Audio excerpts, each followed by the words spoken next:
she's a Mary Sue, and while I can see that, I think they're establishing and setting up something for the show. So that was the episode review I did for the first episode, and I just finished watching She-Hulk, and it was really fun. I had a blast watching it. Now, as I feel that this show is divisive, I don't think it's divisive for the right reasons.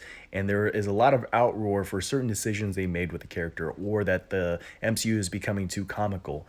But for a legal workplace comedy, how are you going to be upset that it's too comedic? I just really like the fact that we get to see a side of the MCU that we don't really get to see in a comedic light, because it's funny. It is funny that there are superheroes in this world and people are just kind of coexisting with them and going about their daily lives, trying to pretend like there isn't going to be an alien invasion, or there isn't going to be some huge monster that's just breaking buildings in their city. I just like how there are just people in this world who are like, yo, I just watched my grandma get dusted, but I got bills to pay. So they just go on with their lives. That is a unique comedic perspective that I think She-Hulk is taking advantage of in a very good way. Now, going back to the original video that I stitched of myself, I was talking about how a lot of people were saying that She-Hulk was a Mary Sue because of how she was controlling her anger very easily. Well, did you watch episode 8 and 9?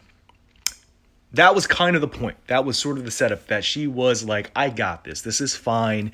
But there were other things along her journey that were causing her issues outside of her own anger, but at the very end, she wasn't able to control it in the most important moment of her life. That's why I feel like it's very premature of people to make wild assumptions based off the first episode of a series without watching the payoff. Like, it doesn't make any sense. People have the right to their own opinion, and I totally get that. If you don't like the show and you don't like the tone, that's fine. You just don't watch the show. But I don't go to a restaurant and look at a menu and be like, well, I don't like spaghetti and meatballs.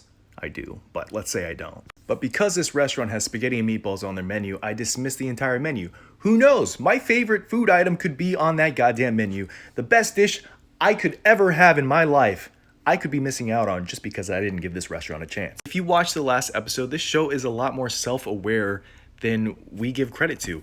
And not only that, they're saying that Marvel as a whole is very aware of what we're saying about the show, the complaints that we have. Now, just because the show is aware of the problems that they could potentially have, does that make it a good show? No. And do I think that the last episode ended perfectly? No, I think that they did rush up some of the elements and tied things up a little bit too quickly. But because they had to fit in that moment in the last episode, I think it was worth it. I don't really want to talk about the additional characters that they added in the show that I was very excited about, because I didn't have any problem with that. Just know that I enjoyed them. I will say that the only flaw that I see in this show is that I wish we had more time. Can't wait for season 2.